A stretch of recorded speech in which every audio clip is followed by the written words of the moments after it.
The dad of the first-person shooters, but not the daddy of the first-person shooters. It's Doom! From 1993, for everything electronic and even things that aren't, like stone tablets. No, it's not playable on stone tablets yet. Well, it's only a matter of time. It's Doom!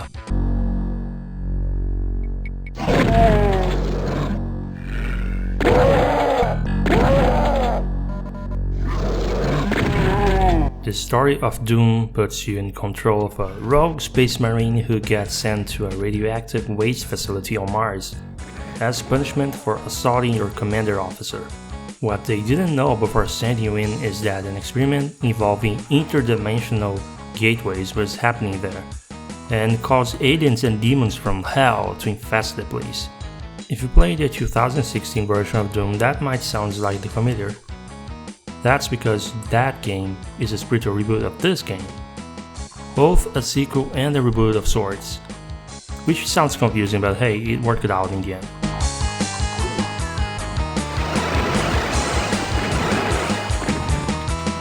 Debuted in MS-DOS, that's a command line operating system, the boring black screen with white letters you probably never heard of if you're under the age of 20 and you're not joining the fields of software engineering or computer science. Doom took everything that Wolfenstein 3D was trying to do and improved it in every conceivable way. The visuals are much improved, with more detailed textures, more verticality in the level design, and enough variety of traps, switches, puzzles, and environment that the dreadful repetitiveness of Wolf 3D was mostly avoided this time. You're probably laughing at that comment because the footage you see looks extremely low res. Don't deny it. I heard you. Karma will make you pay for disrespecting the father of boomer shooters. Now the thing is, there are approximately 2,452 ways to run and play Doom. Each version comes with their pros and cons, many involving changes to the texture resolution and presence of version-specific bugs.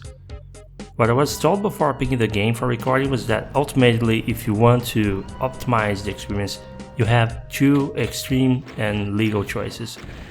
You can use GZ Doom, which is the best way to play a modernized and highly customizable version of the game, or Chocolate Doom, which runs the game as close to the original MS-DOS release as possible. I went with the second choice, which is why it's not much of a looker. The music, on the other hand, is that of the original Roland SC55 composition of the tracks, which is why it doesn't sound exactly like the original. I want to make sure I get the most pure experience. Making a review for a version of a game that almost nobody will want to play is admittedly not useful, but Doom was a special case for me. I just really wanted to experience that version of the game to its conclusion.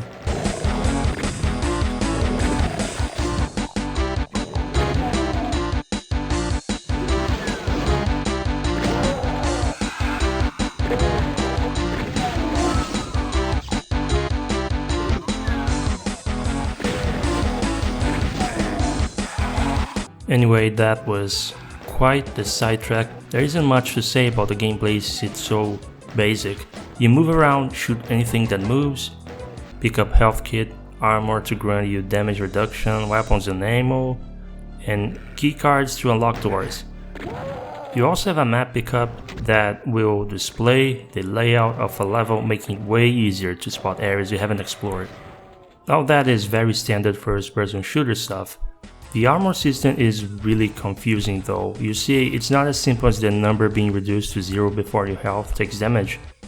No, the way it works is you have two types of armor, green and blue. Green will reduce the damage you take by a third and blue will reduce it by half. Every time you take a hit from enemies while wearing armor, you lose some of the armor's durability and your health will still decrease. And apparently, the way damage is calculated, there are times you will still want to pick up green armor instead. It's really weird, and thankfully the newer games just use armor as extended life bars.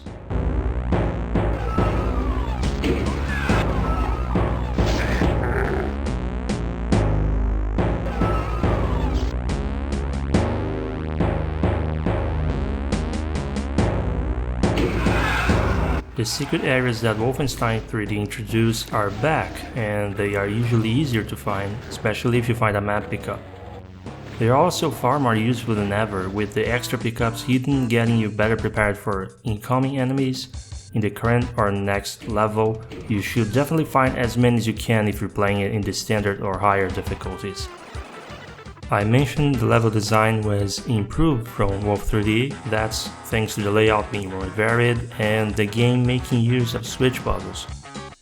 I call them puzzles because I don't know what else to call them, but they're not going to tease your brain. A switch will usually open a passageway or hatch somewhere.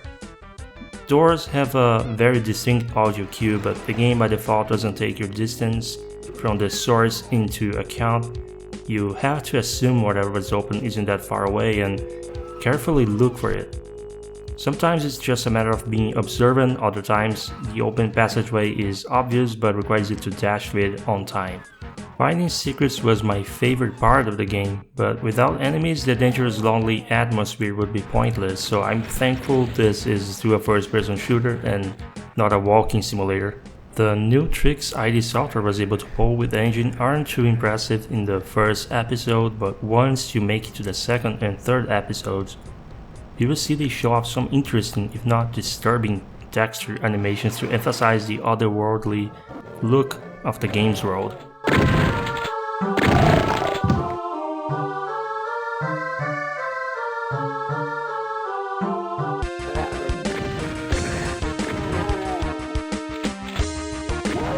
I was worried the metal style music would absolutely destroy the atmosphere of the levels. That never happened, and to be honest, the music is fitting with how quick-paced the game is once you get used to everything. Doom doesn't stop.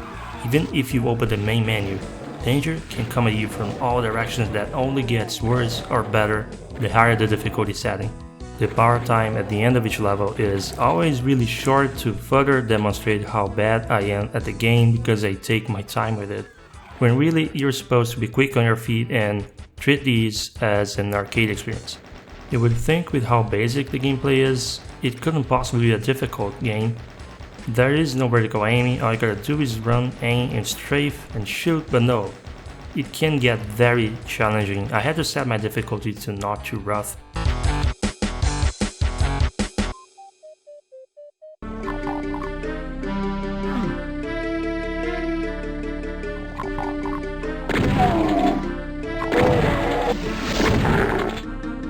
Once you clear all 3 first episodes, you have technically beaten the game and you are ready to take on Doom 2 Hell on Earth.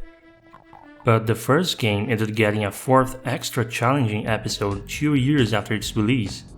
Co-creator John Romero also released another episode called Sigil in 2019 for the Unity port of the game. I think anyone can have fun with Doom, even if they were born long after it came out. Any problems stemming from it being an ancient game are minor compared to the timeless, awesome fast-paced action it still provides. It's very straightforward, very easy to pick up and play, and understand exactly what to do to get to the end. If you don't hate the way it looks, with its billboard-looking enemies and pickups, and you ignore how vertical aiming works, you're going to have a good time. Now, which version should you get? That's gonna depend on whether or not you can tell the differences. The most accessible version is the Unity port on sale on Steam and every modern game console. Really, you can get a good time with that port even if it's by all means inferior to the source ports of the game.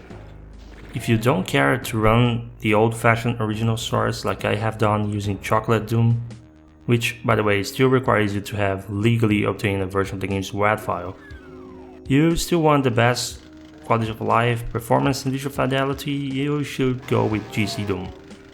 I don't think you can go wrong with any of those versions.